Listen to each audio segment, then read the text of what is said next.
All right.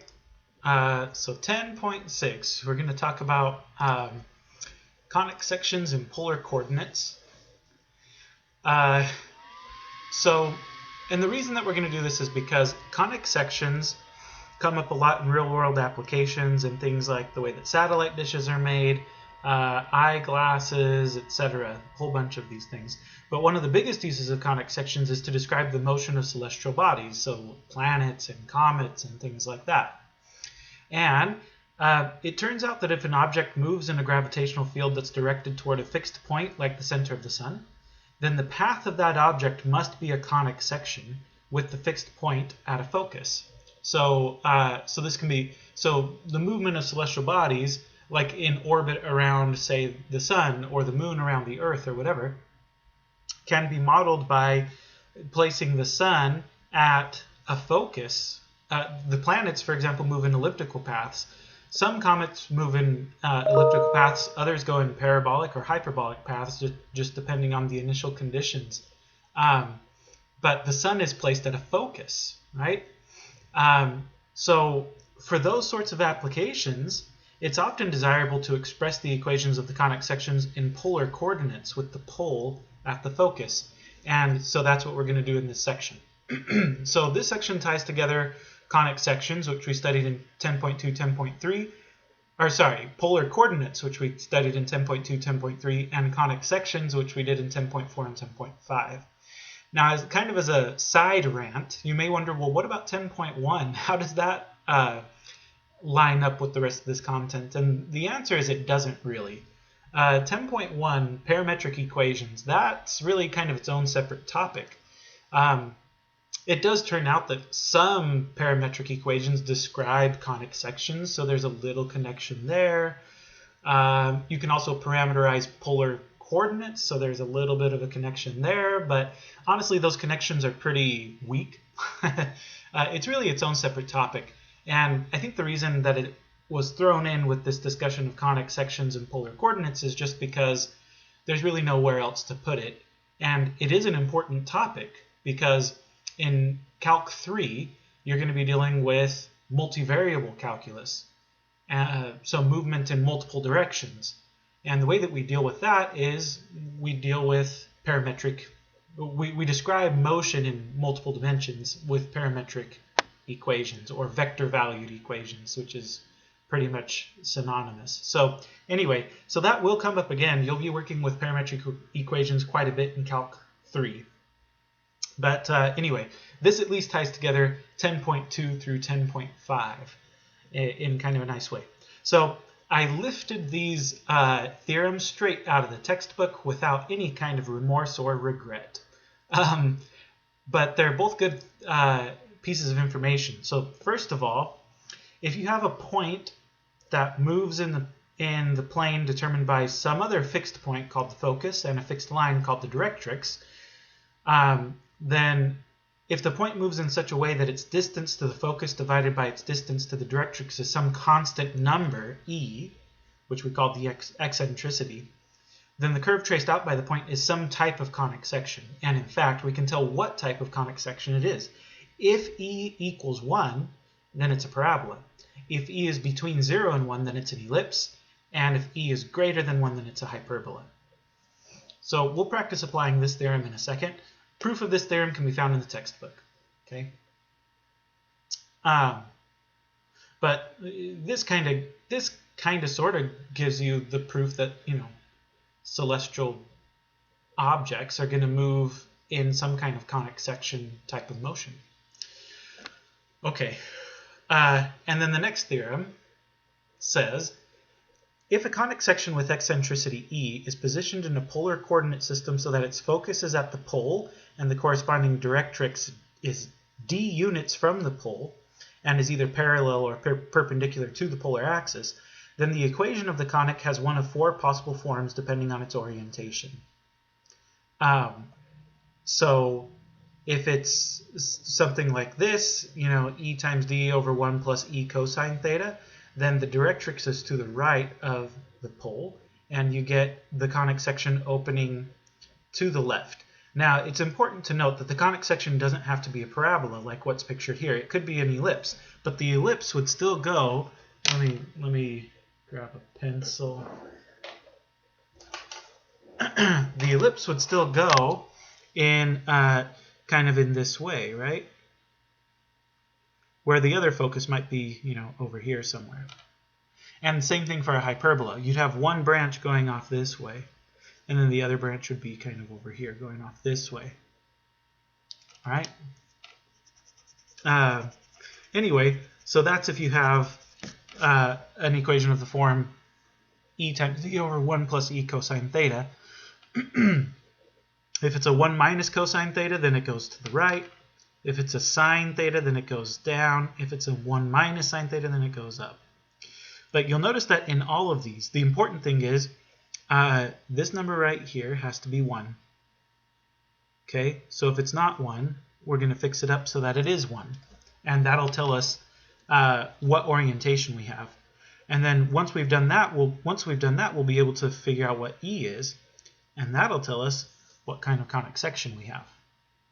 So these two theorems taken together tell us what kinds of conic sections and what their orientations are if they're given, if they come in one of these kinds of formats. Now, one of the things that I'll point out as well is that this seems like a lot of, you're making a lot of assumptions, like one of the focuses, or one of the foci has to be at the pole, and the directrix has to be a vertical or horizontal line, and all that stuff. But the thing is, if you're using this to try to describe the motion of a planet, for example, then you can impose any kind of coordinate system you like. So there's no problem sort of choosing the sun to be right at the pole of your coordinate system or whatever. So anyway, so this is often how these kind of planetary motions or the just the movement of celestial bodies in general is described. Is in polar form. Okay. So let's just practice identifying some conic sections. So this first one is r equals 2 over 1 minus sine theta. Okay.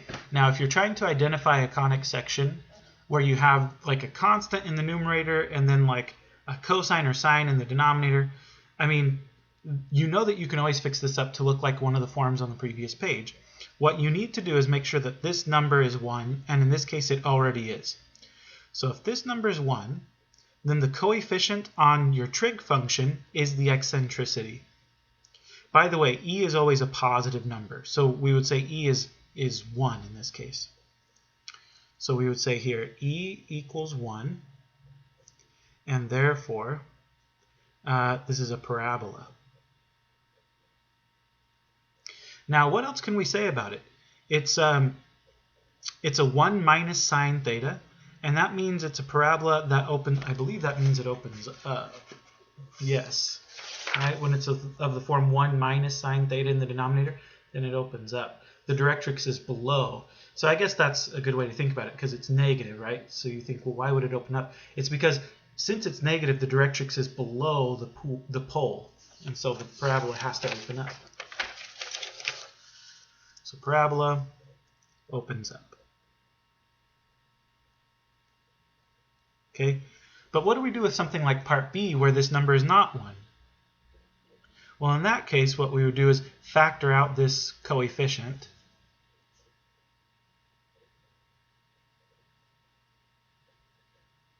And in this case, it ends up working out really nicely that the 3's just cancel. And you just get 1 over 1 plus sine theta.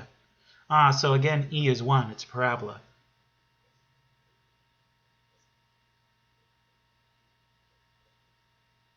Hold on a second. Yeah, parabola. It's a parabola.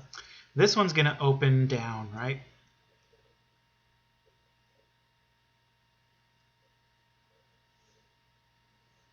Okay. So we can do that again with part C. Here we would have to factor out a 2.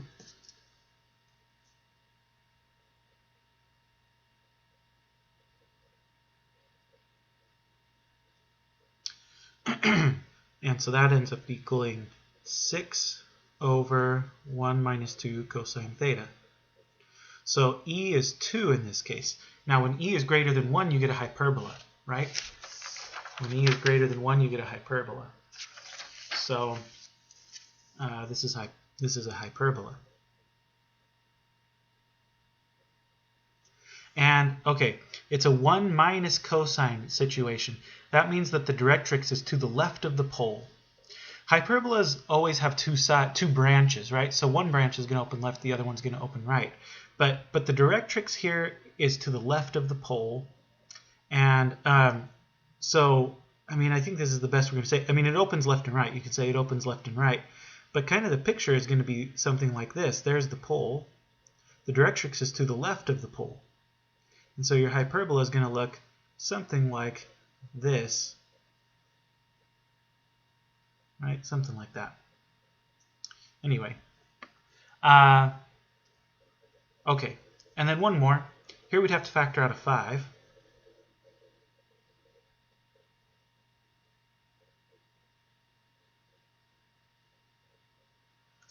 Okay. The 5 would go up in the numerator, I guess. We could call this 12/5 over 1 plus 4/5 cosine theta. So e is 4/5, which means this is an ellipse.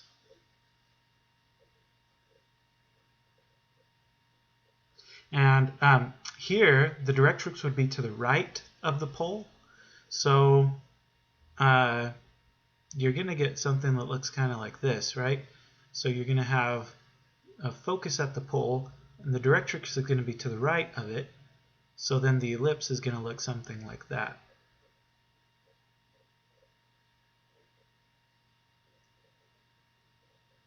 Okay. So that's the idea there. If you're thinking about, well, but what about in the numerator, right? We should have e times d. Well, once you know what e is, like in this case, e is 1. So this is just 2 times 1 over 1 minus sine theta. So d would be 1. Or sorry, d equals 2. Here d equals 1.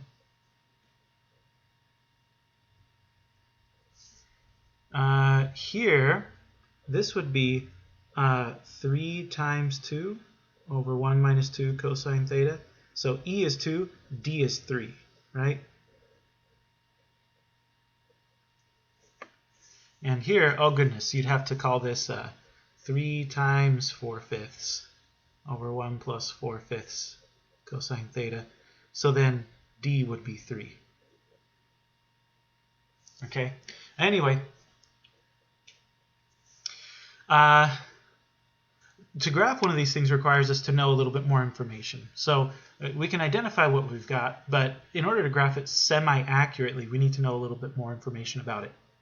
For parabolas, note that the vertex is going to be at d over 2. Why? Well, because d is, so the directrix is d units from the pole. If the directrix is d units from the pole, then the vertex is halfway between them, so it's d over 2 units from the pole. Okay. So the vertex is d over 2 units from the pole. By the way, that's what we called the number p in the previous. Yeah, that's what we called the number p in the not in the last section, but the one before it. So in 10.4, that's what we called p. And then the width of the parabola is equal to d, right? It's just 2 times p. In other words, there are points d units either left and right or above and below the focus / pole. Okay, depending on the way that the parabola opens. And so that tells you how wide the parabola opens up. So parabolas are pretty easy to graph. Okay, once you can identify d, and once you can identify what you've got, you'll be good to go. For ellipses and hyperbolas, it takes a little bit more work. For those, we need to know the values of a, b, and c. where A, B, and C are the same things as they were back in 10.4 as well, but here's a picture to remind us, right? So 2A is the length of the major axis. So A is called the semi-major axis. B is the length of the minor axis. 2B is the length of the semi-minor axis of the minor axis. So B is called the semi-minor axis. And then C is the distance from the center to the focus. So the distance between the foci is 2 times C. So that's for the ellipse. Similarly for the hyperbola, right? So A is the distance from the center to a vertex. 2 times A is the distance between vertices, right? 2 times C would be the distance between foci. And 2 times B would be the length of the conjugate axis, okay? So in the past, I've kind of called those minor vertices, right? So 2A is the distance between vertices, 2B is the distance between minor vertices, and 2C is the distance between foci. But also notice there are a couple other values, R0 and R1 in both of these pictures. R0 is the distance from the focus to the closest vertex, and R1 is the distance from the focus to the furthest vertex. And when I say the focus, I mean the focus that's at the pole, okay? So R0 is the distance from the focus at the pole to the closest vertex. R1 is the distance from the focus at the pole to the furthest vertex. And same thing here.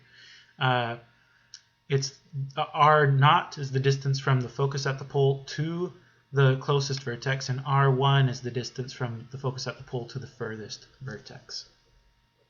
Now, because we've chosen the directrix, or because we've chosen the focus to be at the pole and the directrix to be either a vertical or horizontal line, it stands to reason that R0 and R1 are going to occur at either 0 and pi, or at pi over 2 and 3 pi over 2, depending on the orientation of the conic section. Okay? In particular, right, if sine is in the denominator, then the closest value is going to occur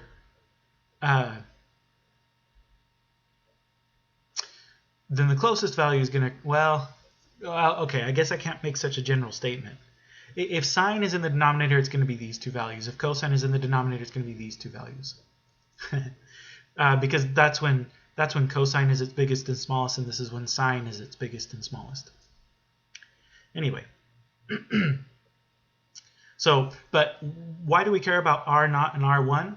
Well, because they help us to find A, B, and C as follows. So if you want to find A, B, and C, and you're working with an ellipse, then first find R0 and R1, and you're going to do that, again, by plugging in theta at either 0 and pi, or at pi over 2 and 3 pi over 2.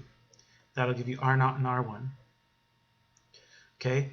And then once you have those values, A is just 1, if you're dealing with an ellipse. A is 1/2 times R1 plus R0.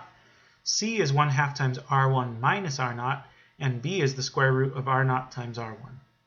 For hyperbolas, you have a similar set of formulas, but notice that A and C are backwards. B is still exactly the same. By the way, these formulas are formulas 8 through 10 in the textbook, and these are formulas 12 through 14 in the textbook. I point that out because you'll have a couple homework problems that ask you to use formulas 8 through 10 to do blah, blah, blah. Use formulas 12 to 14 to do blah, blah, blah. And these are the formulas that they're talking about. Now, I'm not proving any of this to you. Again, proofs can be found in the textbook. But what I would like to do is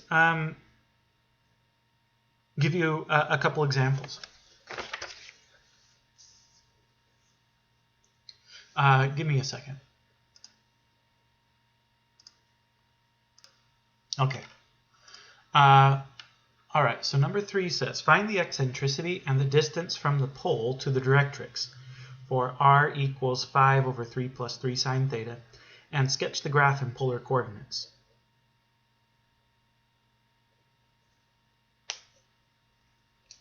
Okay. So to find the eccentricity, we've kind of we've practiced this already, right? So we can say, well, r equals 5 over, I need this number to be 1, so I factor out a 3.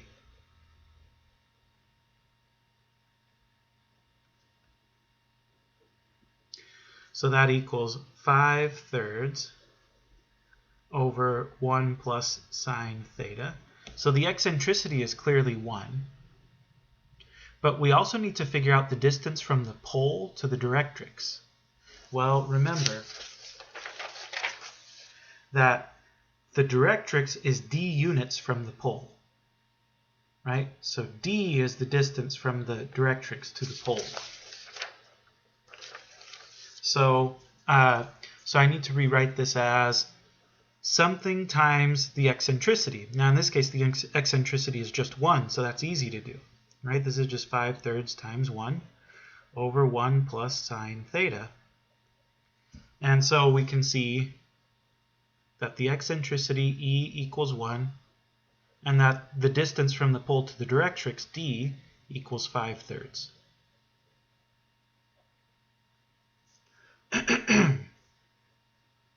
Now, since E equals 1, this is a parabola, right?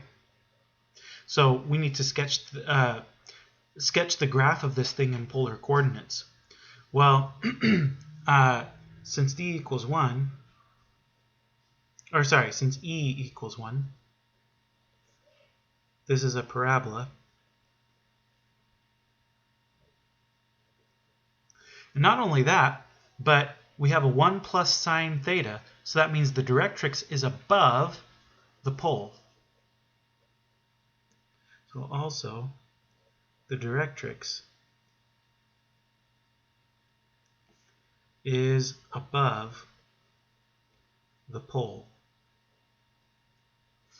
So the parabola opens down. Finally, as far as the width of this thing is concerned, we know that the width is, we're going to have, since this thing opens down, oh, maybe I should sketch it. I'm going to start sketching it before I start to worry about the width. Otherwise, I'll mess myself up. So let's see.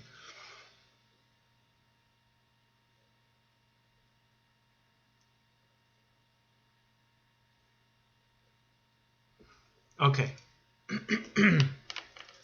So there's a focus at the pole. The directrix is above the pole, and that takes place at 5/3. 5/3 is 1 2/3, right? So that's about here.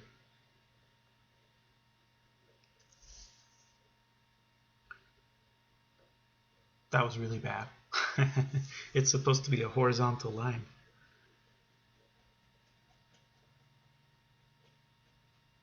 Okay. So the vertex of the parabola has to take place between the focus and the directrix.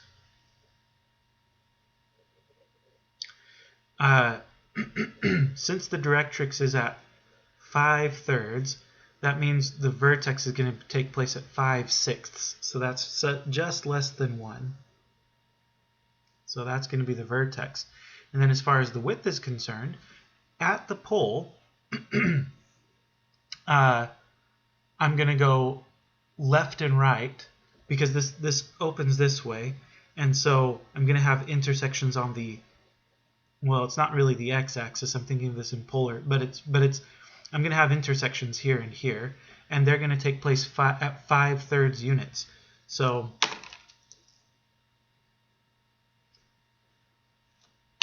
about here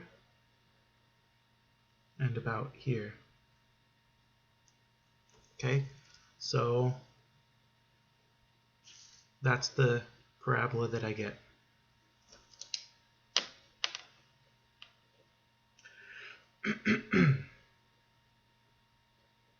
And by the way, one way to tell that this is 5/3 is because when you plug in 0 to sine, you usually get 5/3 over 1 plus 0, which is 5/3. When you plug in pi, right, when you plug in theta equals pi, you also get 5/3 over 1 plus 0, which is just 5/3, right? Anyway, so that's that. That's how you sketch graphs of these things.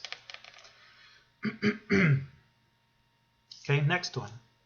Similar type of problem. It says graph the equation in polar coordinates and then apply formulas 8 through 10 or 12 through 14 as appropriate to write the equation in rectangular form. So they're not asking us to graph it this time, but they are asking us to write the equation in rectangular form, which, if we're using formulas 8 through 10 or 10 through 12 or 12 through 14, means that this is either a hyperbola or a parabola. So we need to find A, B, and C. Well, in particular, we need to find A and B, right? Oh, they are asking us to graph shoot. They're asking us to graph the equation right off the bat. Well, let's figure out what we've got, okay? So I can factor out a 2. So I have 1 over 2 times 1 minus 1/2 cosine theta. So this is an ellipse, isn't it? So this is going to be 1/2 over 1 minus 1/2 cosine theta. Which is kind of interesting. So d is 1, but you don't really use d so much when you're dealing with hyperbolas and ellipses. But e equals 1/2. So this is an ellipse. And let's see, it's a cosine theta, so the directrix is going to be to the left of the pole. Ellipse, directrix, left of pole. And in fact, you know, we usually do it like this, right? So d is 1. So the directrix is exactly 1 unit left of the pole. Okay, so I think I can kind of start to sketch this at least. I can get a rough sketch anyway. Well, no, not really. I mean, I still need to know A and B, right? Okay. So let's figure out A and B. So the first step is to find R0 and R1. Since this is a cosine thing, these things are going to happen when theta is pi over 2 and 3 pi over 2. So remember that R0 is the distance to the closest vertex, the distance from the pole to the closest vertex. So it's going to happen whenever this quantity is as small as it can get. That's going to happen when this denominator is as large as it can get. That's going to happen when cosine theta is -1. So that happens at 3 pi, no, that happens at pi. Shoot, why was that so difficult? That happens at pi, right? So R0 should be 1 over 2 minus cosine of pi. Cosine of pi is -1. 2 minus -1 is 3, so this is 1/3.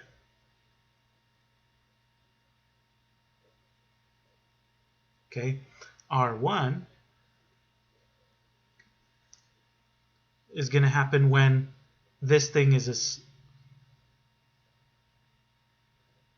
large as it can get. That's going to happen when the denominator is as small as possible. That's going to happen when cosine theta is as large as possible, which is 1, which is when cosine theta equals 1, so then theta has to equal 0.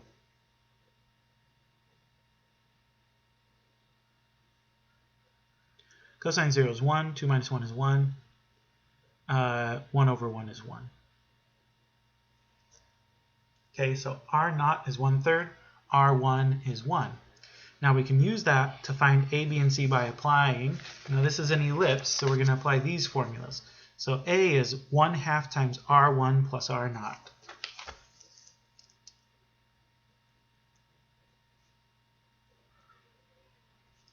That's 1/2 times 1 plus 1/3. This is 4/3. Half of 4/3 is 2/3. So A is 2/3. B is the square root of r0 times r1.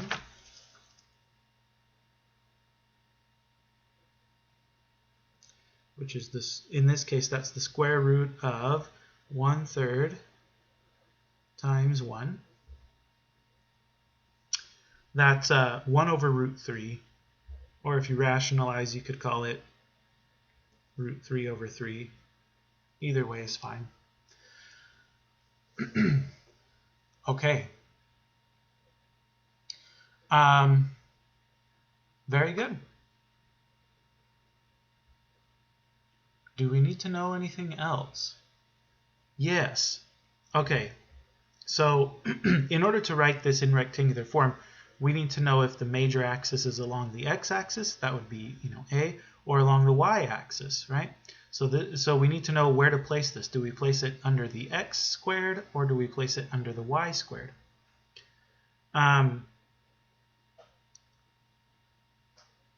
What else do we need to know? I suppose that we also need to know what the center of the ellipse is.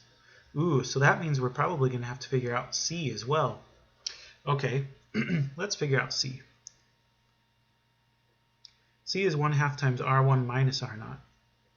That's 1/2 times 1 minus 1/3. That's 2/3. Half of 2/3 is 1/3. Okay. So C is the distance from the focus to the center. Since the focus is at the pole, that means the center is at 1/3. Okay. So I'm going to draw just kind of a rough sketch, and then I'll, because it'll help me to visualize what's going on. So I've got a focus at the pole, directrix left of the pole. That means that my ellipse has to look something like this. So the major axis is along the x-axis, right? Has to be. If I had a situation where the directrix was, say, above the pole, then it would look like this, and my major axis would be along the y-axis. But that's not the scenario here. My major axis is along the x-axis.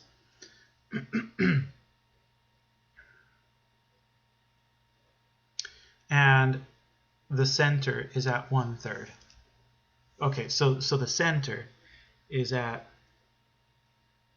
1/3, 0 in rectangular form, right? 1/3, 0. Okay, I have A, I have B. I know that A is going to be along the x-axis, so we're ready to go. So in rectangular form, this is going to be x minus 1/3 squared over 2/3 squared plus the y coordinate 0, so y squared over 1 over root 3 squared equals 1. So there's the equation in rectangular form. We can make it a little nicer. We'll call it x minus 1/3 squared over 4/9 plus y squared over 1/3 equals 1. So there's the equation in rectangular form.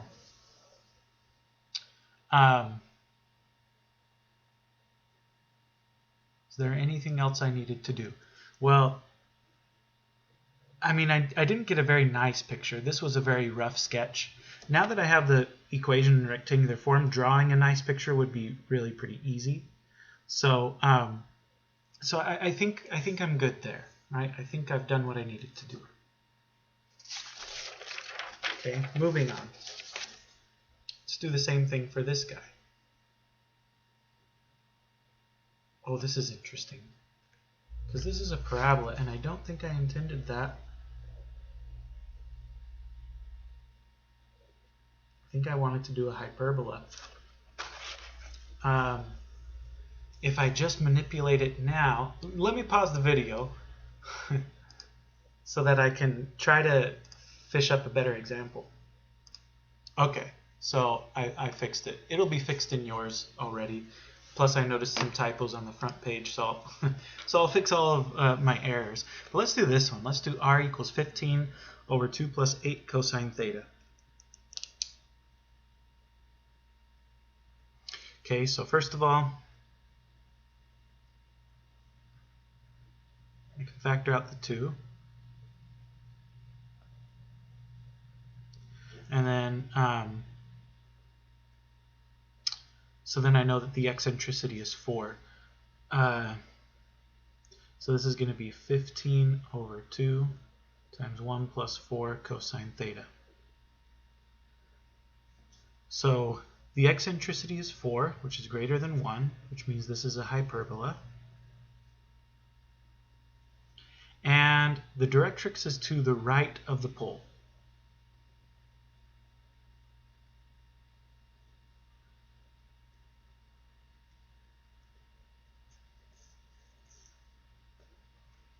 Okay, with the directrix to the right of the pole. So maybe I'll give myself a rough sketch from the beginning because I just think it's helpful. So I have a pole at the center, or a focus at the pole, sorry. And then the directrix is to the right of the pole. So the directrix, in fact, in particular, I know the eccentricity is 4. So I could rewrite this as, oh goodness, 4 times 15/8, I guess. 15/8 is just shy of 2. So my directrix is going to be almost 2 units, right? It's going to be like right there. But anyway, that means that my hyperbola is going to have to look something like this and this. Okay. Okay.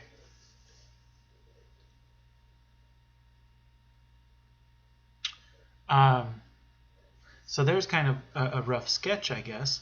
But if I want to get this equation in rectangular form, again, I need to know A and B, and I also need to know the center, which will require me, I suppose, to know what C is. So in order to know A, B, and C, I first need to know R0 and R1.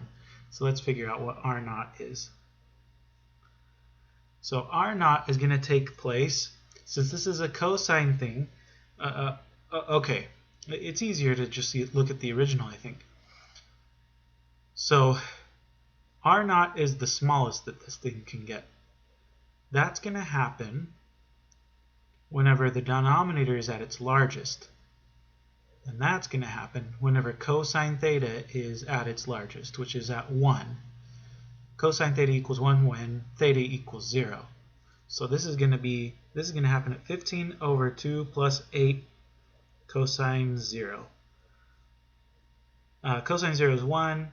2 plus 8 is 10. So this happens at 15 over 10.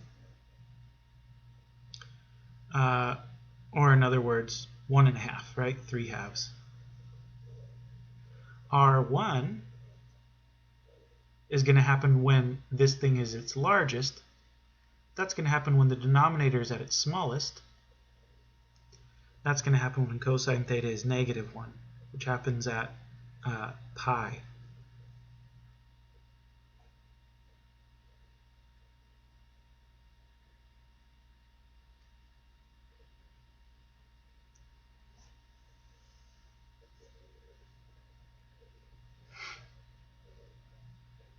Which is going to give us a negative value, actually. Is that right?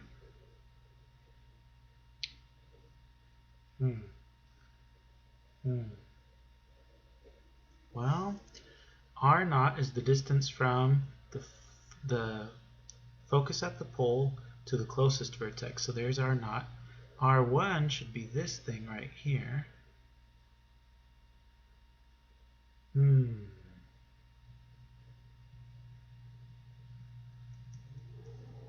So why are we getting a negative value?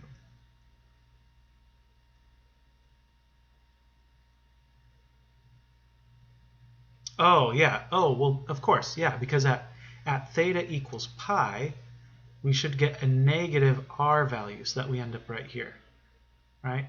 Okay, yeah, all is right with the world. Okay, this is fine. So 2 minus 8 is negative 6, so this is going to happen at negative 15 over 6, which we could reduce to negative 5 halves. Okay, that's cool. Okay, so this happens at 3 halves. This happens at 5 halves. So, so the center of the hyperbola should happen right between 3 halves and 5 halves. That would happen at 4 halves, or in other words, right at 2. So the center is right at 2, which is kind of interesting. Okay, but let's figure out what A and B are. So for a hyperbola, A is 1/2 times R1 minus R0.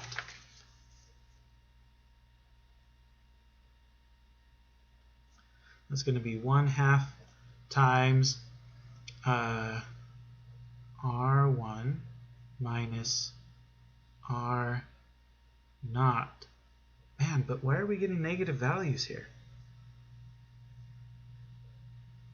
This would be negative 8 halves times 1/2 would be negative 8 halves is negative 4. So times 1/2 would be negative 2. Something's not right here. Let me pause this and see if I'm supposed to be taking absolute values or something. I mean, I know that R1 is negative 5 halves. That makes sense. But A is 1/2 times R1 minus R0. R1 minus R0. Oh, okay. B is 1/2 times, or no, B is the square root of R1 times R0. But see, that's going to be negative. That's going to be negative. Let me look into this. Hold on a second. Okay, yes, we're supposed to take absolute values. So my apologies there.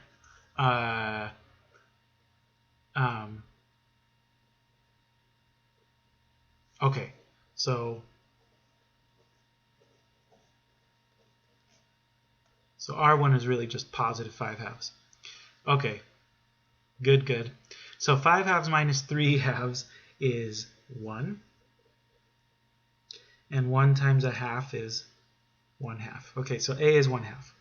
B is square root of R1 times R0. That would be the square root of 5 halves times 3 halves. That would be the square root of 15/4, or in other words, root 15 over 2. Okay. What else do we need? I mean, I'm pretty sure the center takes place at 2, 0. But I suppose, just to be sure, we could calculate C, which is 1/2 times R1 plus R0. That would be 1/2 times 5 halves plus 3 halves. That's 8 halves, which is 4, and 1/2 of 4 is 2. So the distance from the focus to the center is 2. Focus to the center is 2. So yeah, that takes place right at 2. Okay, so I can give this thing an... And yeah, this opens on the focal axis is on X. Okay, so A here should be under X. So I'm ready to go. This the equation in rectangular form is going to be X minus 2 squared, right? X minus 2, because the center is at 2, 0, over A squared. Oh, and this thing opens left and right, so X does need to come first. Okay, minus Y squared over B squared equals 1. Okay, so then this is X minus 2 squared over 1/4 minus Y squared over 15 fourths equals 1.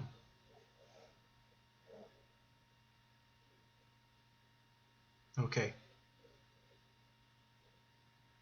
So so we would go, I guess, half a unit left and right of center. So half. Well, so I guess that the hyperbola actually comes a bit closer to the center, right? Halfway between 1 and 2. Something like that. Would go up and down root 15 over 2, whatever that amount is, in order to get the actual asymptotes and everything. But anyway, so that's that one. Holy schmoly. Okay. A couple more just writing equations. Number 4 says find a polar equation for the parabola whose focus is at the pole and whose directrix is y equals 2. So focus is at the pole, directrix is y equals 2. I'm just going to give a rough sketch so I know what it is I'm looking at. Okay, focus is at the pole, directrix is at y equals 2. So the parabola must open down. It must look something like this. So right off the bat, I know that this is something of the form r equals, is it e times, I don't remember if they put e first and d second or whatever, but it's r equals e times d over 1 plus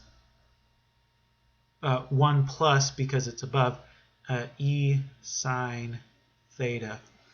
And it's a plus sine theta because the directrix is above the focus. Since this is a parabola, e has to be 1.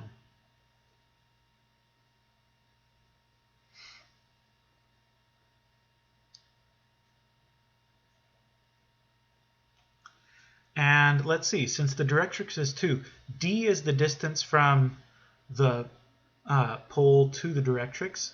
So since the directrix is at 2, that means that d equals 2. Is that right? Hold on. Yeah, the directrix is d units from the pole. Yes. So e equals 1. Directrix at y equals 2 implies that d equals 2. So we have r equals 1 times 2 over 1 plus 1 sine theta, or in other words, r equals 2 over 1 plus sine theta. Okay, so that's pretty straightforward. Number 5, find a polar equation for the conic with a focus at the pole, eccentricity 5/3, and directrix x equals -4.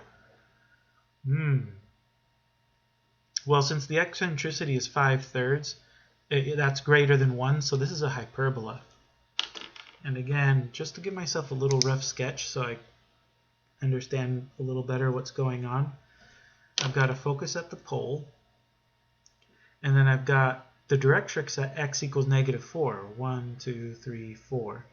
So the directrix is there.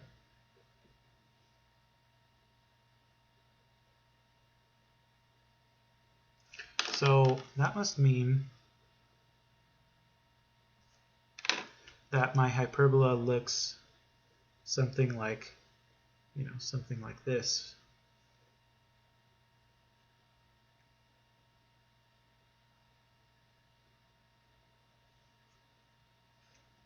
Right, something like that.